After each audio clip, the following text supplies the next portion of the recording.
شدت احساس اس کو سمجھیں۔ امت بعض چیزوں کو سمجھتی نہیں، غور نہیں کرتی۔ ہمارا زیادہ وقت دین کو منانے میں گزر گیا، میلاد منایا، معراج منایا، بزرگوں کے عرس منائے، ہم نے جناب فلاں چیز منائی۔ او بھائی اپنائیں گے کب؟ فقط منائیں گے، آپ اپنائیں گے کب؟ دین تو اپنانے کے لیے آیا، جس چیز کا پتہ چل گیا اس پر عمل کرو۔ جو چیز ہم تک آ گئی ہے اس کے مطابق اپنے آپ کو بدلو۔ لوگ جا کے پیر صاحب سے کہتے ہیں حضرت میں بدلنا چاہتا ہوں، کچھ بتائیں۔ تو کئی دفعہ پریشانی ہوتی ہے کہ جناب اتنا کچھ تو بتایا ہے، ابھی تک تو بدلے نہیں، اب اور کیا بتائیں؟ ہر موضوع پر تو بتایا ہے، ہر عنوان پر تو تفصیل دی ہے، ہر جو ہے پہلو اس پر تو گفتگو کرنے کی کوشش کی ہے اپنی بساط کے مطابق۔ اب کیا مطلب، ہم نئی چیز کیا چاہتے ہیں؟ شرط یہ ہے کہ ہم اس احساس کو محسوس کریں۔ آپ صحابہ کرام علیہم رضوان کو کبھی دیکھیں نا، تو جس احساس کی شدت کے ساتھ حضور انہیں دین بتاتے تھے، اسی شدت کے ساتھ، احساس کی شدت کے ساتھ وہ قبول کرتے تھے اور اس پر عمل کرتے تھے، اسی توانائی کے ساتھ، اسی انداز کے ساتھ۔ یعنی کوئی لیت اللہ نہیں، کوئی تبصرہ نہیں، بالکل سادی سی بات ہے۔ حضور علیہ السلام اگر مسجد اقصیٰ کی جانب، بیت المقدس کی جانب منہ کر کے نماز پڑھ رہے ہیں تو بسم اللہ، اور اگر سرکار نے دوران نماز ہی رخ انور بیت اللہ شریف کی طرف موڑ لیا ہے، خانہ کعبہ کی طرف، تو تبصرہ پھر بھی کوئی نہیں۔ بس جہاں تیری جھلک دیکھی وہیں ڈوب گئے، کوئی تبصرہ نہیں۔ اگر اس طرف کہیں گے تو ٹھیک ہے، اس طرف کہیں گے تو یہاں تو لوگ حکمتیں پوچھتے ہیں، کہتے ہیں کہ بتائیں اسلام نے سود منع کیا ہے تو وجہ، بھئی وجہ کیوں بتائیں؟ غلام بھی وجہ پوچھتے ہیں، غلام بھی وجہ پوچھتے ہیں۔ آپ اپنے خادم سے کہیں جا 5 کلو چینی لے کے آ، تو وہ آپ سے کہ کیا کرنی ہے؟ 2 کلو منگا لو، تو اجازت دیتے ہو پوچھنے کی؟ ایک طرف غلامی کا دعویٰ ہے نبی پاک کی اور دوسری طرف حکمتیں پوچھتے ہو، یہ کیا بات ہوئی؟ آپ نے رکھا ہوا نا خادم، گاڑی ڈرائیور رکھا ہے، تو آپ نے گاڑی کو کھڑا کیا ہے پیٹرول پمپ پہ، تو آپ نے اس سے کہا 10,000 کا پیٹرول ڈال دو، تو کہنے لگا نا جناب 5 کا ڈلوائیں، تو آپ اسے اجازت دیتے ہیں یہ کہنے کی؟ تو پھر وہ اگر آپ سے پوچھے 10 کا کیوں ڈلوا رہے ہو، تو آپ کہیں گے پیسے بھی میرے، گاڑی بھی میری، تجھے چلانے کا کہا ہے، جو کام کا ہے نا وہ دھیان سے کر۔ یہ بڑے عجیب قسم کے آج کل ہمارے دعوے ہیں، اللہ ماشاءاللہ غلامی کے۔ لوگ کہتے ہیں پہلے حکمت کا پتہ چلے، فلانی چیز ناجائز کیوں اور فلانی جائز کیوں؟ بھائی یہ تو کلمہ پڑھنے سے پہلے کی باتیں ہیں، جب کلمہ پڑھ لیا تو پھر تو غلامی غلامی ہے۔ امام احمد بن حنبل نے غلام خریدا، گھر لائے تو فرمانے لگے تیرا نام کیا ہے؟ کہنے لگا حضور غلاموں کا نام نہیں ہوتا، بس آپ اشارہ کر دیں گے میں سمجھ گیا ہوں کہ مجھے پیغام آ گیا۔ فرمایا کھائے گا کیا؟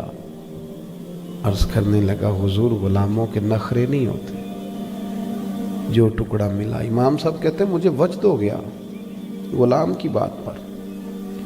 میں نے کہا یہ کمرے ہیں، کوئی پسند کر لے، کہاں رہو گے؟ تو کہنے لگا حضور جہاں آپ نے کہنا ہے سو جا، چپ کر کے سو جاؤں گا، سانو قید سجن دا گہنا ہے، وہ جنج رکھے اساں اونج رہنا ہے۔ غلام اور کہانیاں اور باتیں، جس شدت احساس کے ساتھ حضور نے تبلیغ فرمائی، اسی احساس کی شدت کے ساتھ صحابہ نے عمل کیا۔ نبی کریم خطبہ ارشاد فرما رہے ہیں جمعے کا،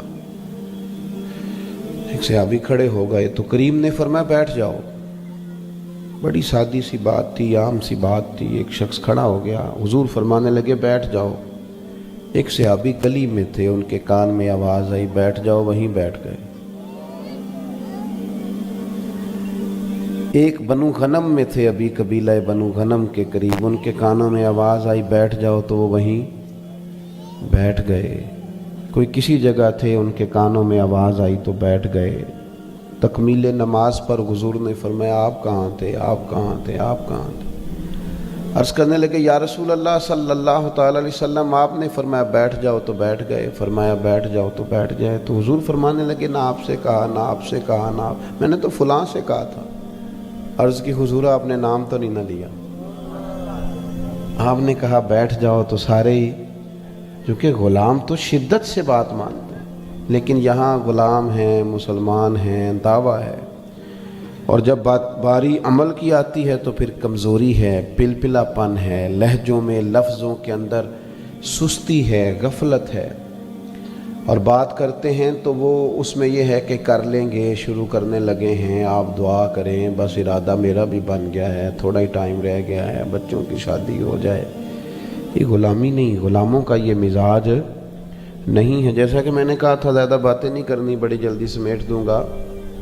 اللہ کے محبوب علیہ الصلاۃ والسلام گزر رہے تھے بس راہ سے، ایک آدمی کا بہت اونچا گھر دیکھا، کچھ بھی نہیں کہا سرکار نے، بس ذرا پسند نہیں کیا، چہرہ مبارکہ پہ نا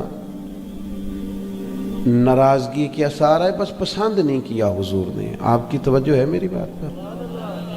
ایک ہوتا ہے واضح حکم ہونا، ایک ہوتا ہے بندہ مرضی سمجھ لے کہ محبوب کی مرضی کیا ہے، وہ رضا سمجھ لے کہ وہ کس بات میں راضی ہیں، کس میں ناراض ہیں، وہ اس مرضی کو۔ بہت سارے لوگ کہتے ہیں جی ابا جی حکم کریں جی، وہ جیسے کہیں گے میں کروں گا، تو میں کہتا ہوں کریں کیوں جی؟ آپ کو ابا جی کی مرضی کا پتہ نہیں وہ کیا چاہتے ہیں؟ آپ اماں جی سے کہیں جی جیسے کہیں گے میں، بھئی اماں جی کو کہنا کیوں پڑا ہے؟ آپ کو پتہ نہیں وہ کیا چاہتی ہیں؟ آپ تو بھانپ لیں مرضی پہ۔ دو قسم کے ہوتے ہیں نا لوگ، ایک لوگ کہتے ہیں میں پوچھ کے آیا ہوں، تو بھئی آپ نے کہا تھا جاؤں، تو وہ کیا کہتے نہ جاؤ، میں اجازت لے کے آیا ہوں۔ بھئی آپ نے مانگی تھی تو دینی تو تھی اجازت۔ ایک اجازت ہوتی ہے، ایک مرضی ہوتی ہے، وہ مرضی کیوں نہیں آپ تلاش کرتے، وہ بھانپتے کیوں نہیں؟ معرفت الہی یہ ہے، حضور کی غلامی یہ ہے کہ بندہ نہ اس مقام تک پہنچ جائے کہ رب رسول کی رضا کیا ہے، پھر اپنے آپ کو اس رضا میں وہ ڈھالنا شروع کر دے، اس کی طبیعت ہو، وہ ڈھل جائے، اس کا مزاج بن جائے۔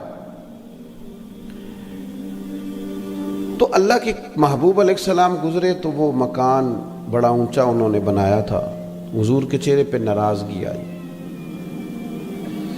لوگوں نے بتایا کہ حضور گزرے